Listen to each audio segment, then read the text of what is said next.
been stuck in my head the whole stream. Ah! Oh. Knew you could do that! Why are you trolling me on my own panel event? This is so upsetting. Hello, everybody, and welcome back to my library. I really hate Danny right now, who has decided to put my audio on early whilst I was singing because she kept giving me songs that are now stuck in my head.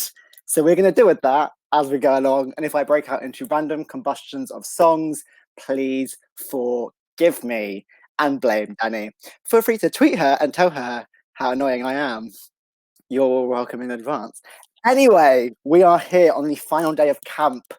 Pause for sad sigh. An amazing weekend with some amazing panels. Oh, there's been so much good stuff going on. If you haven't already, you can check back over our social medias and see what you've missed and what will be on YouTube when we put it up.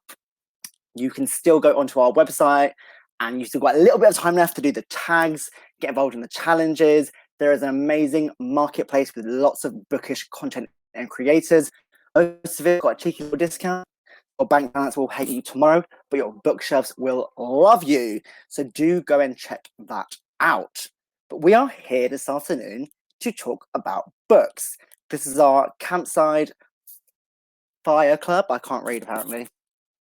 Sorry. So let's start again. Campfire Club is what we're going for. And that is a hashtag. So do remember, you can see the Twitter on the side of the screen. Do hashtag us with and get involved in the conversation. And that's hashtag Campfire Club. And we are here to talk about short stories, which actually is one of my favorite formats to read in. I don't know how well you can see my shelves, but I've decorated them with all the books that I could find that were short story related. So even if I end up talking to myself for an hour, I have a lot to rabble on about. So the way it's going to work is I have about 10 prompts that we're going to tweet out with all of you. And then we're just going to talk about the different kind of experiences we've had, see what we're reading, see what we do and don't like. So definitely make sure you're on the Twitter, Fire Club, responding to those tweets. And I'm hopefully, through the power of technology, going to see them and read them out so we can have a discussion. That's not just me talking to myself in my library again. As much as I love doing that and hearing the sound of my own voice, this will be much better if we all get involved. So once again, the topic is short stories, which can mean a bunch of different things. So we're going to start with what makes a good short story for you guys. Now, when I say short story, I mean everything from short novellas to excerpts to like little pamphlets to sometimes a short story can be one word. Thank you, Neil Gaiman. And within that, I think it's really important to not put labels on what a short story can be. I feel like we all love books, and a short story transcends the labels of a book. It is a condensed piece of information or media that conveys something. We don't have 10,000 words and 10,000 pages to really get involved in it. So the short story for me, you have to get involved from that first page. You need to be right up there, emotionally involved, physically involved, however you get involved with the book. We're not here to judge. And it's all about the connection that you have with that story. Because sometimes a short story can be 2 or 3 pages. So if you're not involved by the second paragraph, what's the point of the story, you know? And so for me anyway, it's about making that deeper connection immediately. What are you all saying? Let's go to the comments. I feel like I'm on like This Morning and doing the weather. Now we are getting a strong forecast of agreement on Twitter. Oh, and a lot of GIFs. We do appreciate GIFs here at Camp YA.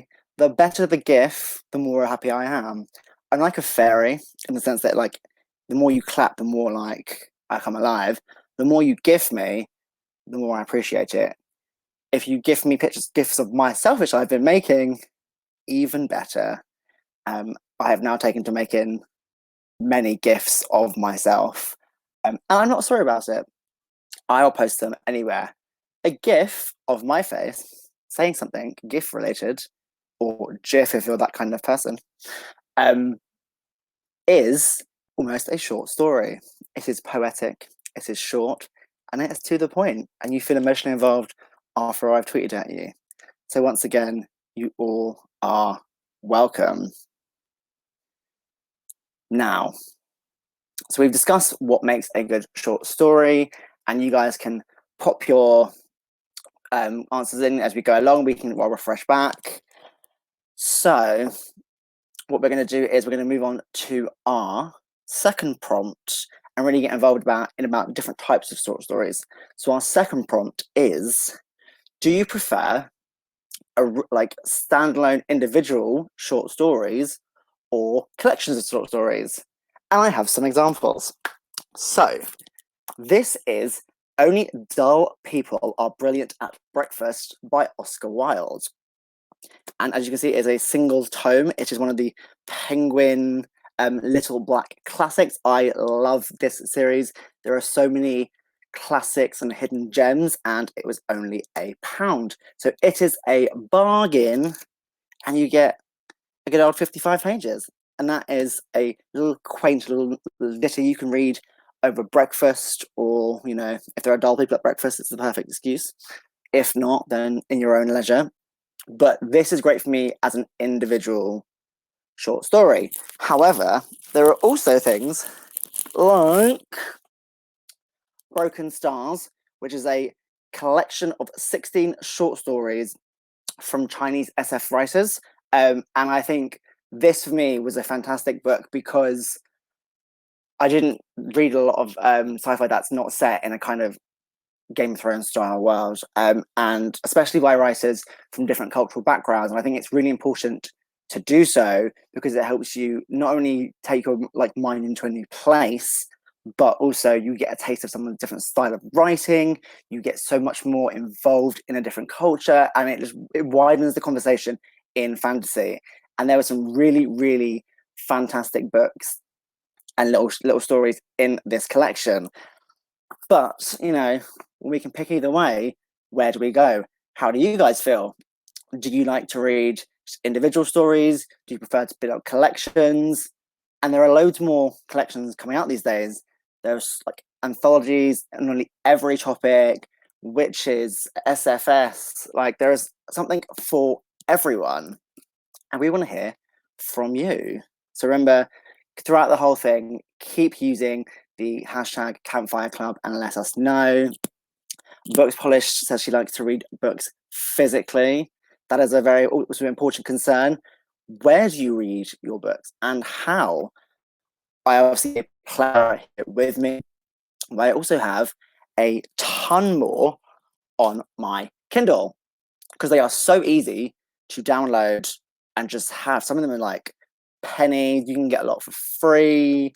A lot of authors are now writing prequels, in between, interludes, short little bursts of story that happen in between or before books that they make available again for pennies, sometimes free for a book too, which for us is amazing.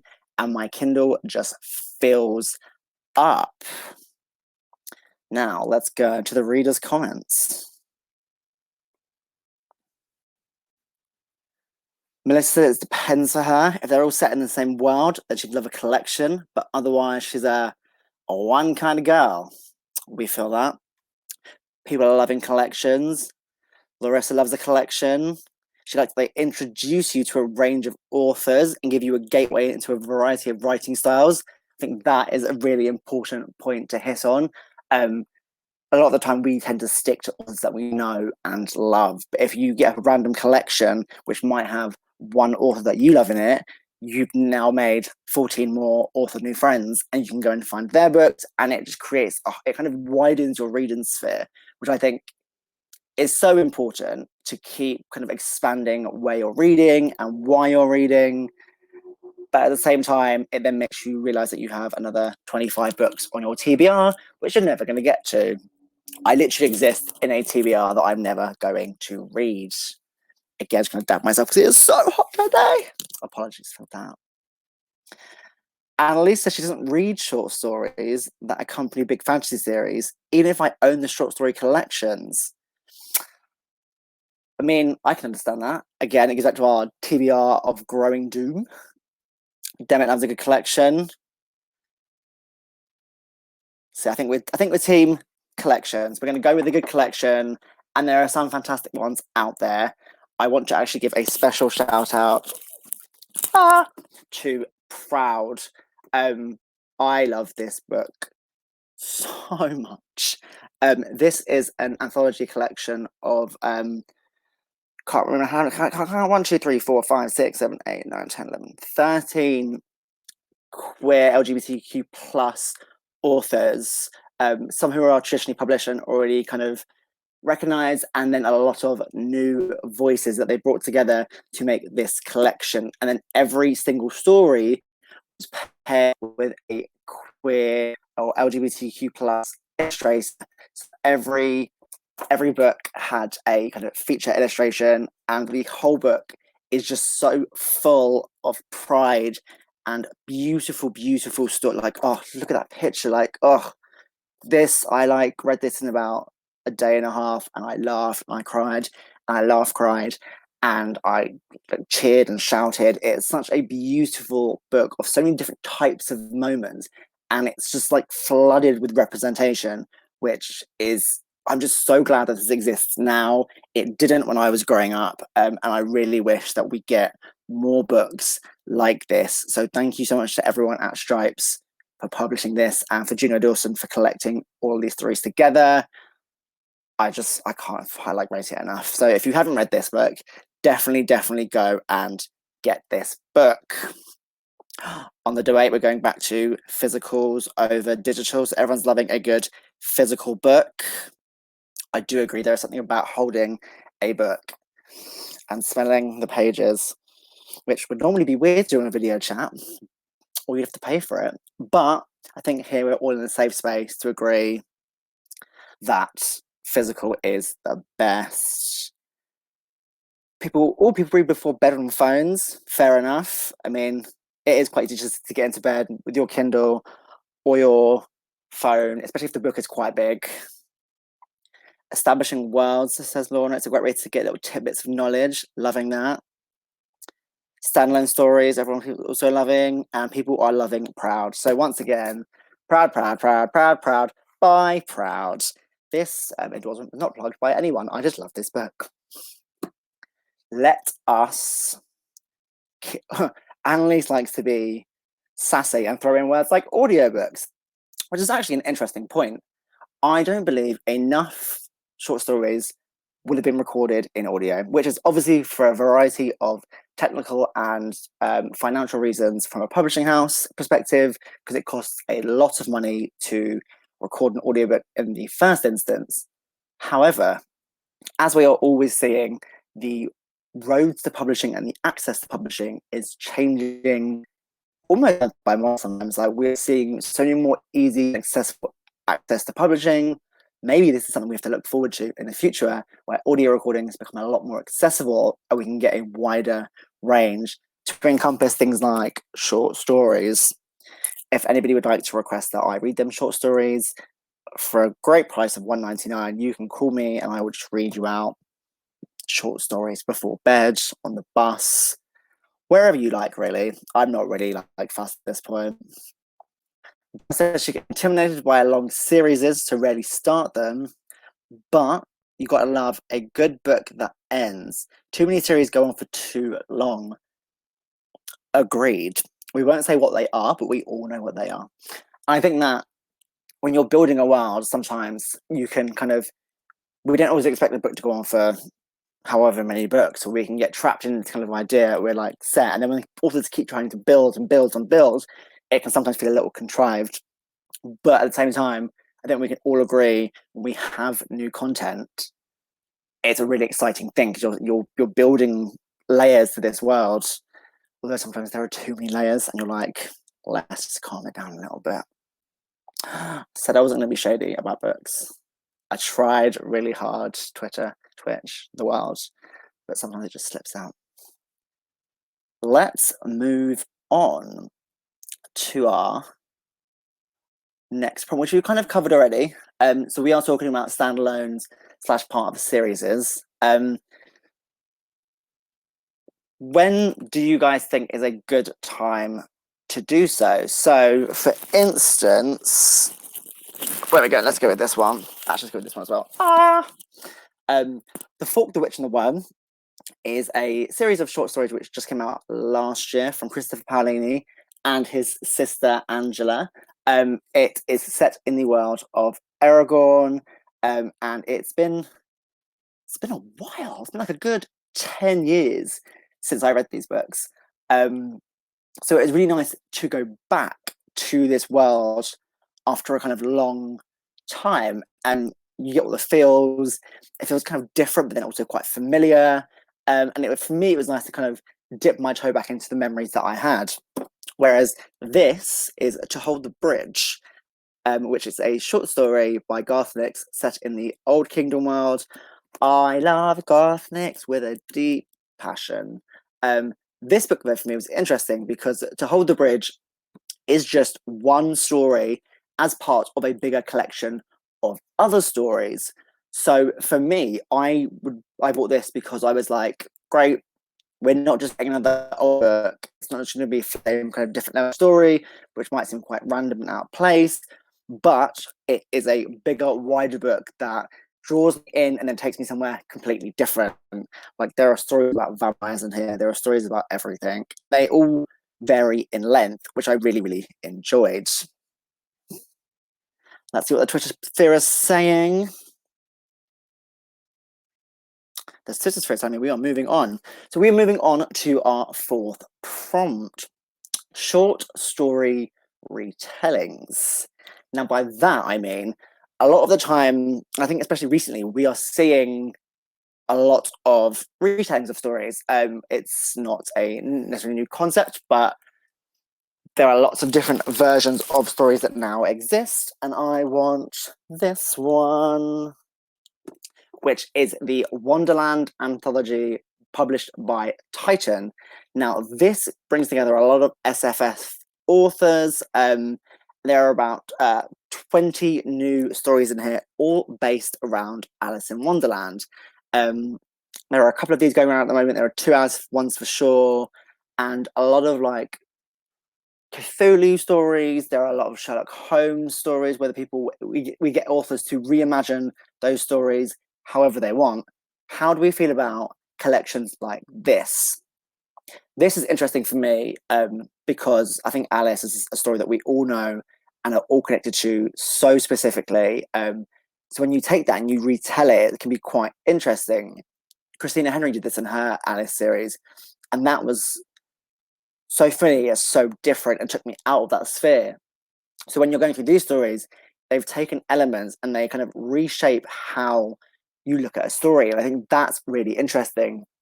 The fact that they are short stories means that you kind of just dip into this world for a moment and reconsider it in a different way. Like I think at one point Alice is a robot and keeps getting remade again and again and again and again. And it just really kind of take you out of what Alice actually was and gives it a new sort of lease of life. And I think that's really interesting again, because you see someone else's take on something you hold really dearly.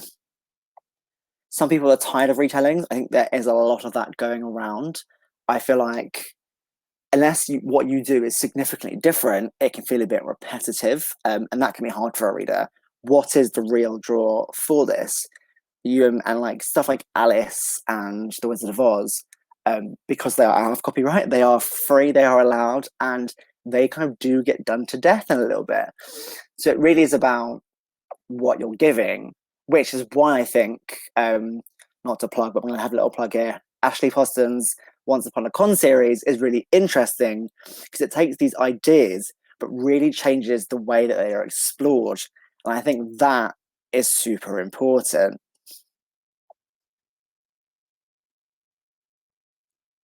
And then we've got, oh, hello. Melissa says she loves a good Disney retelling. but other ones I'm not sure about. Disney is. We could sit for hours and talk about Disney, quite frankly. Disney's one of those like subjects that is very close to a lot of our hearts. We grew up with these films, and I think they mean a lot to us. Um, which actually leads on to my next question, which is fairy tales. Fairy tales are one of the most accessible and obvious forms of short stories. You have all the kind of classics, the Grimms, the Hans Christian Andersen, there are like Aesop's fables. What do you guys think it is about those stories that makes them so unique and still kind of relevant to today's audiences? For me, it's always been that kind of fantasy element, but set within reality. It's not high concept. It's a girl who has a dream, or it is an evil queen who is on a revenge mission. These are all kind of elements that we can understand and still bring back in. As a child, I watched Beauty and the Beast. I want to say daily, quite frankly. It probably was not daily, but it resonated so strongly with me as a child that when you go back as an adult and watch it, you see all these new things, but they're amazing. And then like people try and like mess with the Disney version, and you're like, please do not come for me. Like this is not why I'm here. Do not mess with my film. Like so, some of these new Disney retellings, let's just say I have not watched them because I have no interest in them because they are ruining my childhood. And that's all I will say on that specific subject. However, there is a fantastic version of Cinderella starring Brandy, Whitney Houston, and Whoopi Goldberg. It is based on the original kind of musical by Rodgers and Hammerstein, and it is amazing. It is on YouTube. If you ever get a chance to watch it, please do.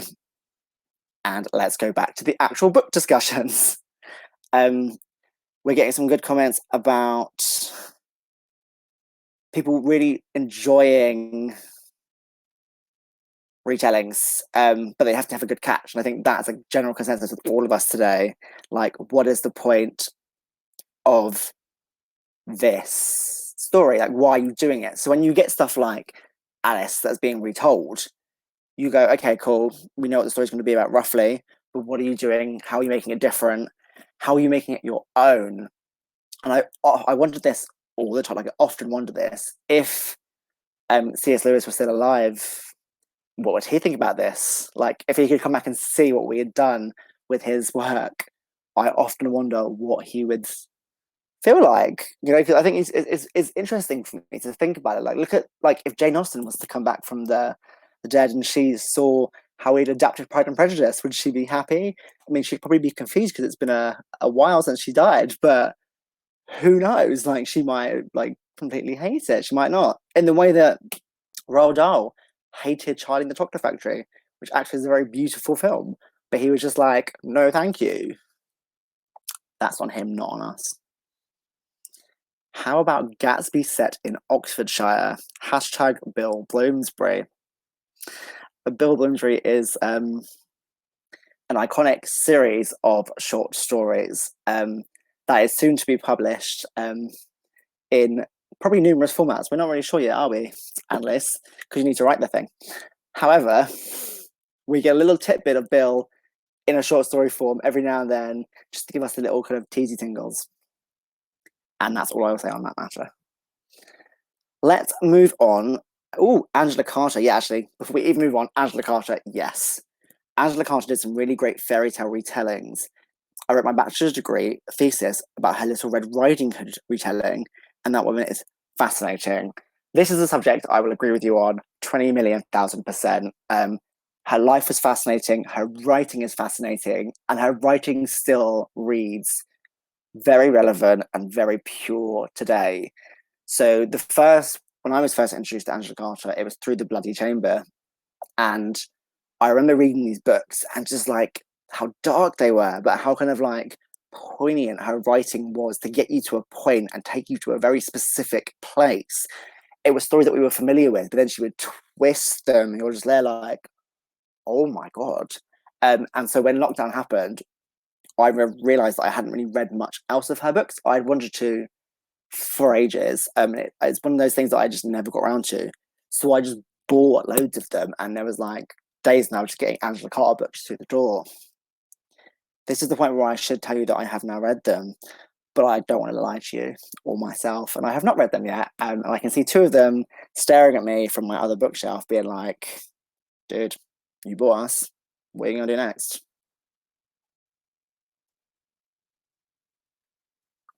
This is actually really enjoyed the Lunar Chronicles by Marissa Mayer. That was fun because I was reading about this the other day, actually. And she was saying that when she got the ideas for those books, she was thinking about the fairy tales, and she just wondered what life would be like if Cinderella was a cyborg.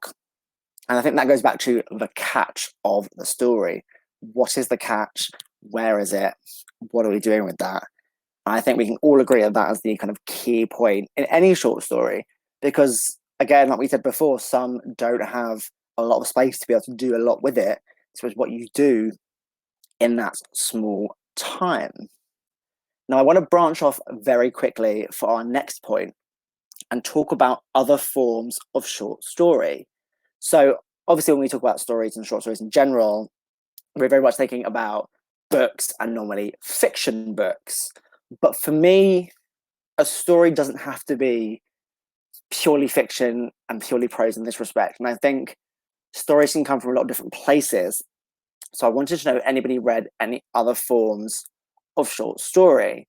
And by that I mean things like poetry, things like plays, things like monologues, short bursts of work that are not what you would traditionally associate, like short non-fictions. Like there are so many. And I want to share with you a couple now that I've got. So the first is the Oberon Book of Queer Monologues. And again, this is basically what it says on the tin. It is a book of monologues for queer people, by queer people. And I'm a massive theatre nerd. I love going to the theatre and having that connection. And sitting here and just reading through some of these, you go into some really like individual moments. And because they're monologues, a lot of them aren't necessarily that long. So you have to really kind of invest in what's happening and imagine the wider world of that really quickly. And I think that is super interesting. And like plays aren't the first thing you think about when you go think about what to read. But I think there's a really big market for that. And I think we should read more plays to kind of, because it takes away a lot of the kind of the world building that you then have to make yourself. Within a play, you often don't get a lot of direction. So you build the world for you. So you invest more in that situation. I think that's a really interesting reading concept. Oh, I like things just falling out from her. And this is a really like beautiful set of monologues. Jumping on from that, poetry. Poetry is a really beautiful form of storytelling in its own way. This is Great Goddesses by Nikita Gill. It is a this collection is so good. It's a beautiful collection of poetry based around the goddesses. Some are modern in the way they're written, some are kind of traditional. There is a beautiful like poem on Hecate, and throughout there are just these beautiful images again that really like evoke emotion, and her writing is just so fluid and magical, and each individual kind of poem just takes you to a moment and a place and makes you like think and consider in the way that we all read, I hope we all read anyway, Circe, and that was just lyrically a beautiful but long form book that takes that magic and brings it into here so beautifully and so quickly. And yeah, if you haven't read it, definitely get a copy of that book. As I said before, when we do a lot of thinking about like short stories, we tend to say stories as in fiction, but I think shorter forms in non-fiction are also really important. So Penguin have this really great like modern series where they, like with the Little Black Classics, they have a bunch of books that cost £1 in these really like sexily designed covers that cover a bunch of topics. This one is Andy Warhol's fame. Andy Warhol famously said, like everybody, I'm not going to say because I can get it quite wrong, won't I? so I'm not going to say it. It's basically him talking about his 5 minutes of fame, and I really enjoy reading this because it's only about 50 pages. Oh, see, look, here's a great quote. Nowadays, if you're a crook, you're still considered up there. You can write books, go on TV, give interviews, you're a big celebrity, and nobody even looks down on you because you're a crook. You're still really up there. This is because more than anything, people just want stars. Oh, that writing is on point.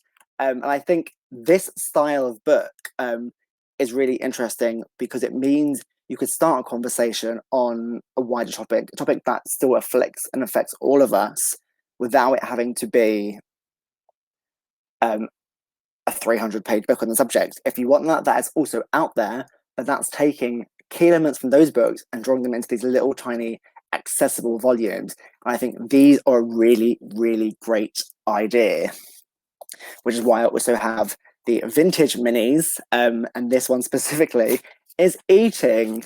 Why? Because I love food and I love Nigella Lawson. So you get Nigella, you get food, you get me in the middle.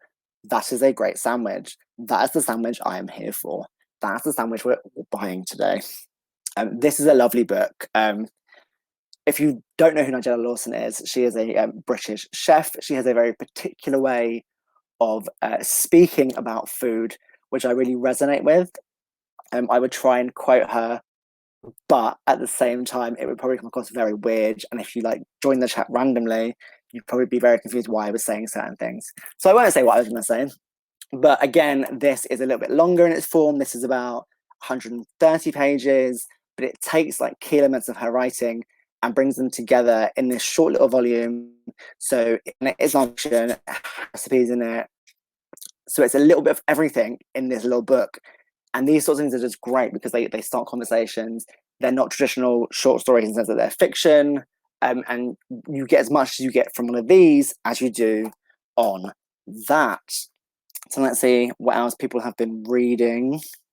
Demo says she loves verse novels. I think that's a very good way in.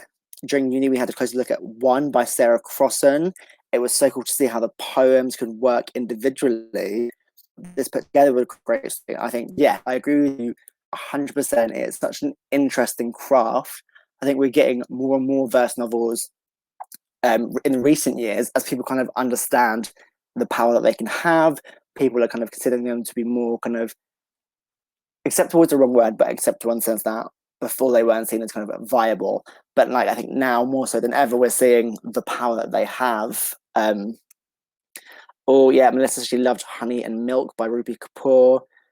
Normally she doesn't pick up poetry, but I picked something up at random and it made her look at poetry more. That is a very, very good point. Pause for zip. Sorry. I think poetry, a lot of us are just so used to like hating it in school, and it can be almost quite like an inaccessible format. So you learn to kind of not like it and not go back to it. But there are some really beautiful poetry books coming out at the moment, and there's such modern poetry as well. Like we literally at school just did like Wordsworth. And there's nothing against that, but there is such modern, beautiful poetry that we need to look at. Like special shout out to Dean Atter's Black Flamingo. Oh, that book is a beautiful journey. My copy is somewhere. I can't see it. That is just a beautiful book. Again, individual moments that take you on a long, wider journey.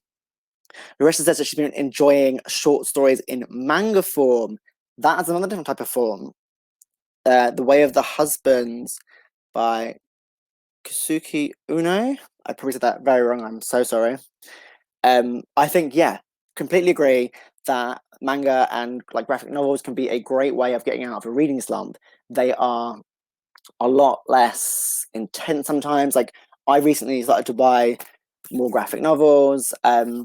This one is Dead Planet, which is a kind of what's the word, Blade Runner spin-off, and then you have parts of the Dark Crystal with a new TV series. Oh, Dark Crystal, and some general like Batman. Like, and I think again, some of these are really familiar stories, but they're a way to engage you and entertain you without putting too much pressure on the situation. I found it so hard to read during lockdown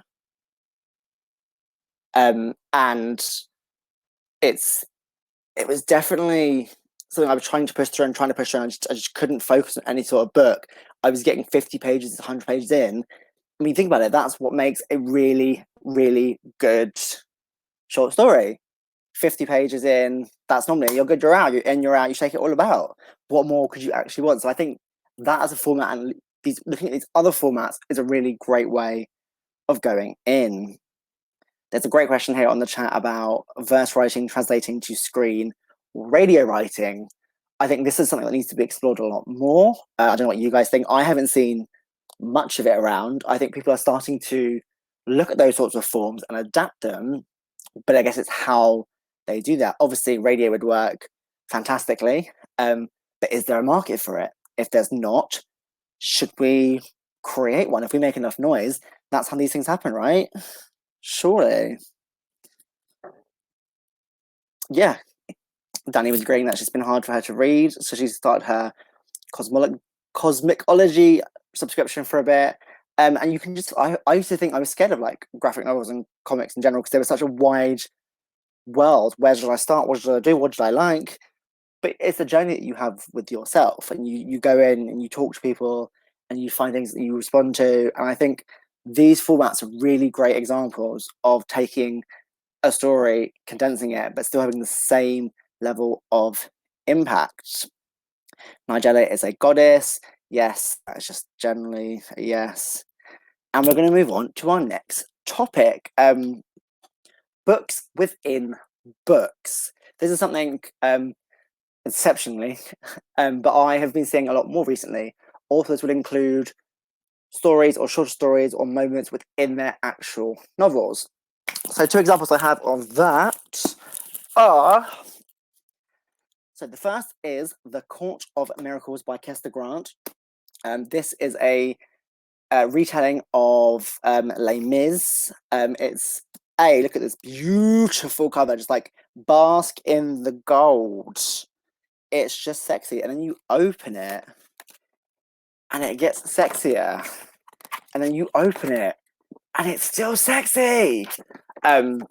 This is a really interesting book. I've only actually read 70 pages, so I'm like really enjoying where I'm going through it. What here for me is they base it around a lot of guilds. So there are the guilds, the Guild of Beggars, and there's some beautiful artwork for that on the front pages.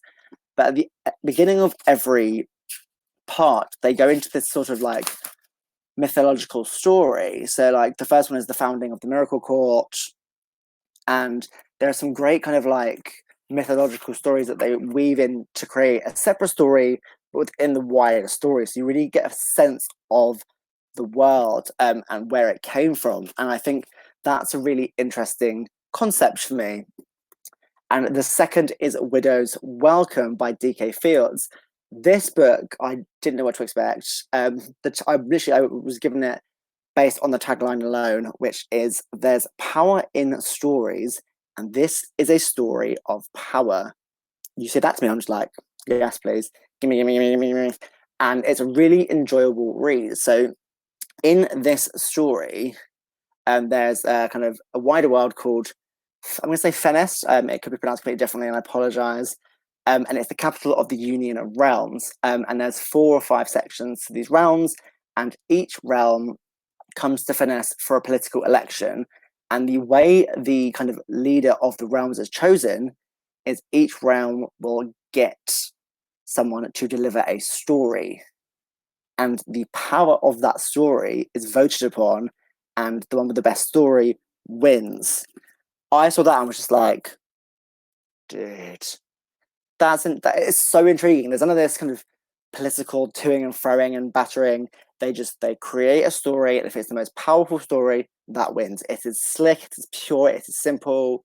Obviously, it's not simple because things happen in the book that's not great, but you see here specifically the power of a story. People are willing to kill for a story, and in each instance, we go into each realm story. So I was reading, and then they start giving me a story, and I completely forgot that I was in this bigger book because I got so involved in this other world. And then when I draw myself out of it, I was like, oh wait, that wasn't a book. I was in a book in a book, and it blew my mind. It was beautiful. I can't wait for the second one to come out because I need to know where this story is going. And I find it an interesting concept to have these books within books. Have you guys seen types of this? Do you like this sort of thing? Patrick Ness did it recently in one of his stories. Um, do you find it helps the story? Does it detract from the story? How are we feeling about that? Ooh, we're getting some good recommendations on Twitter as well. So if you are on Twitter, keep throwing your recommendations out there so we can all share them. It's always great to find more books. Demi says she loves it when they are basically shout outs to other authors, but also when they are independent stories. It can add so many layers to a book. And I completely agree on this. Except when you see instances where people like write their own, like, so when like you have a book that's got an author, and the author's like, I'm gonna write this book, and they write a book within a book, and you're like, dude, it's not what I was here for. That can confuse me a lot of the time, and it's just like, let's focus on the individual book. But specifically when you get stuff like mythologies, oh, I love a good mythology. I love a world building. It hits me in all the right spots. And I think it really, again, yeah, adds completely to a book. Pauses it. Sorry, it's still really hot in the UK today, but it's like that muggy hot. And I've closed all the windows so the sound doesn't like come in and it feels like a sweat box. Let us move on to our next point. This was just for me, wanted to be nostalgic more than anything else. When you were at school, what is the one story that you remember reading that has stuck with you? English teachers love, I find, to give out short stories. We did a lot of exploration with that when I was younger in school. And there are certain that like, stick with you. One for me was Heart of Darkness. I can't remember why I read this, but I remember reading it like as a like petulant, 15-year-old, you're going, yeah, cool, taking it and being like, yeah, it's about this and this and blah blah blah blah blah. But you kind of don't really like take it in the same way that you do later on when you go back to it and you go, oh, okay, because it like the imagery stuck with me, but not much else. It was the same with the Telltale Heart. I always remember that moment on The Simpsons where Lisa built a diorama of the heart beating under the floorboards. And I remember saying that and being like, yeah, I know the story backwards and inwards and outwards now. And then going and reading it and being like, that's not what I thought this story was about. And I think that's a really powerful thing because as readers, we all know that a lot of the time, imagery is just as important as the words. I literally can't tell you probably half the quotes that I read in books that I want to remember. Yeah, I can tell you really specific scene images, what they were doing, whether they were sat through, what they were wearing, and the effect that that had on me. And I think that's a really powerful tool, especially within short stories. It was always that I always remember one short story. I think it was a Roald Dahl one, but I can't remember. Where a man goes to a bed and breakfast and he signs his name in the book. And by the end of his stay, 3 years later, he has disappeared and he doesn't exist. And we were all just there, like, chills down the spine. And these moments really stick with you throughout. Like, we read Skellig in year 7, and I still remember key images from Skellig because they stuck with me. So, what did you guys remember reading?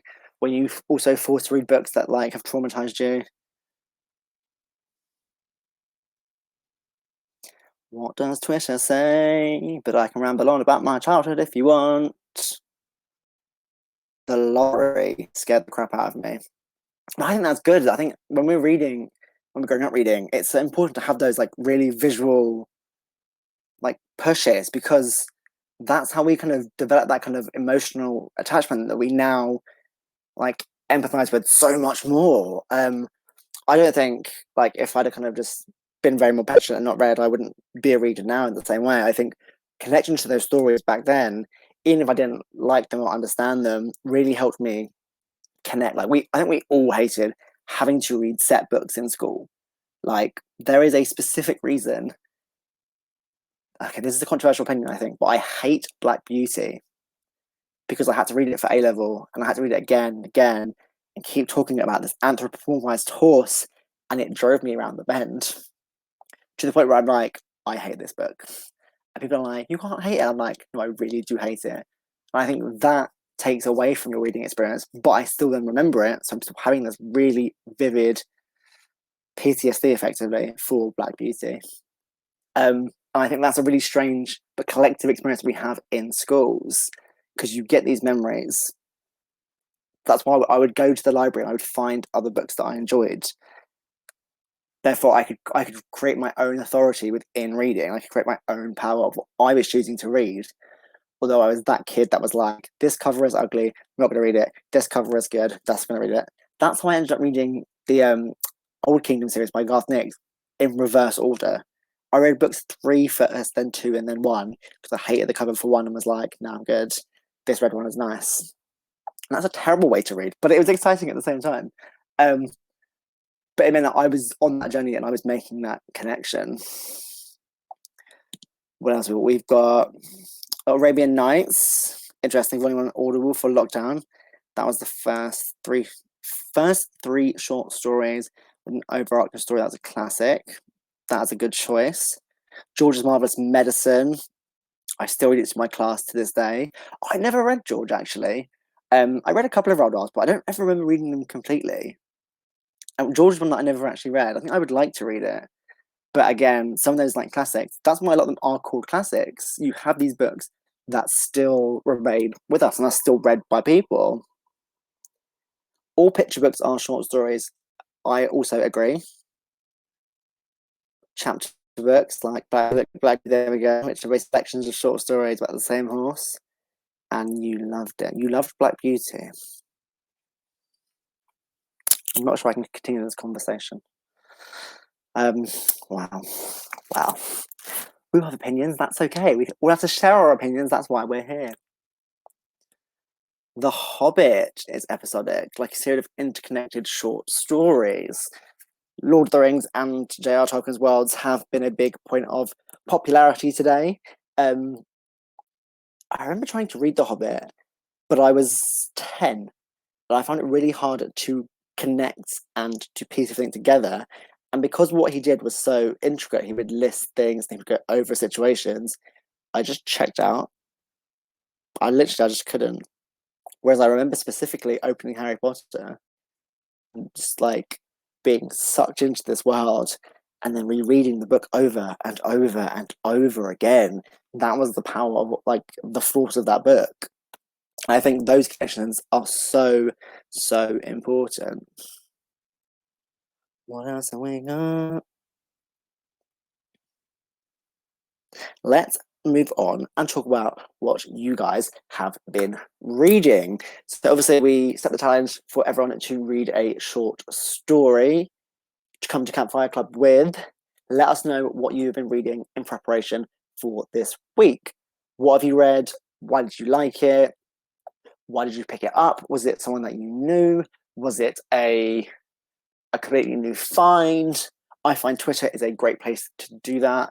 Twitter is a flood for me. It's hard to keep up a lot of the times, but I see things and I go online and I go, oh, okay. And I know Amazon is a big evil, but they can literally help you track through sometimes and find things. Like they've just released a great new kind of set of short stories by people like Veronica Roth, and they are little like Amazon snippets. And I think those are really kind of great little bursts of story that I've just been collecting religiously over lockdown because it just really helps me. Garth Nix released a new book that I was just like, you know what, I'm going to buy it because it's Garth Nix. I don't care what it is. I'm going to read it. But what have you guys been reading? Tell us on the chat with the hashtag Campfire Club. Or I'll just keep talking about more books. One genre we haven't spoken about that much that I've just seen in the corner of my eye is crime and thriller, such as this book called Face Off. This was really interesting for me as a concept.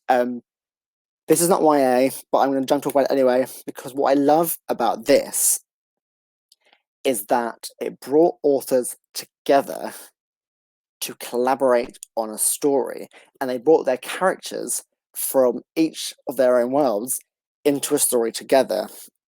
This is something we talk about a lot in YA. We're like, if Katniss could go and meet Hermione, like, what would they do together? And I'm pretty sure there's like tons of fan fiction that exists like that. And that is interesting for us as a reader because we're bringing together all of our interests and our likes and creating these short bursts of stories where we're in control of the world. So when I was going through this, there were some characters that I knew, there's some I didn't. There were some authors that I specifically bought this for, and I loved that collaborational effort of like merging the two together. And I would love to see more of this throughout fiction and short stories.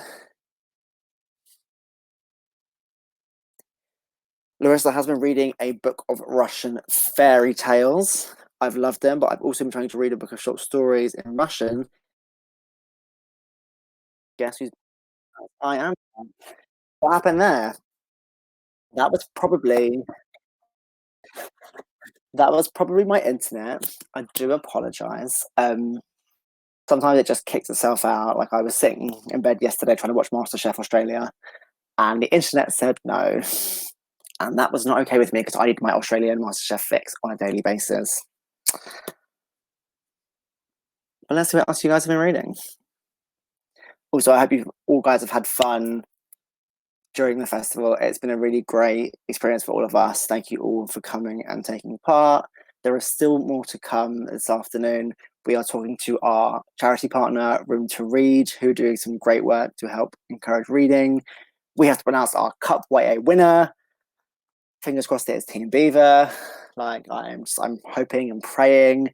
And yeah, it's gonna be a really nice little way to wrap up the festival. If you guys have enjoyed it, please do let us know. The only way we can keep doing stuff like this is if you guys tell us that you had a great time. And if you want to see more stuff, let us know what you would like to see, obviously. And just basically tell us how amazing we are, because we love that. But where are we going? Let's see if we've got any more reads this week. I keep every time I say reads, I'm like, I don't mean sass, I mean actual reading. And I have to remember.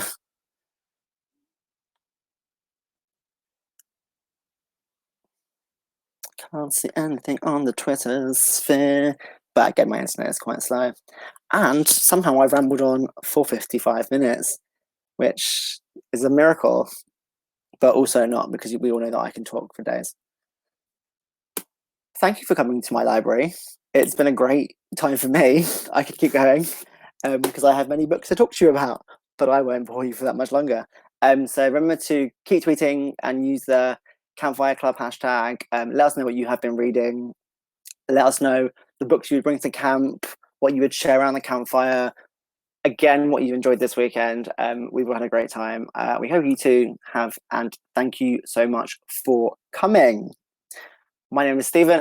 You can find me on Twitter and Instagram at MyBookishLife. If you ever want reading recommendations, come at me. I've got 1,000,001, and I'm clearly able just to rabbit on about them all day. But I've had a great time. I hope you have, and thank you all for joining. Keep watching though, because there are still some exciting things to come. We have some more drag queen story times, really sweet ones as well. Like, oh yeah, there's some great stories coming up, and our closing ceremony. But that is all from me. Thank you so much. See you later. Gonna like fade out slowly.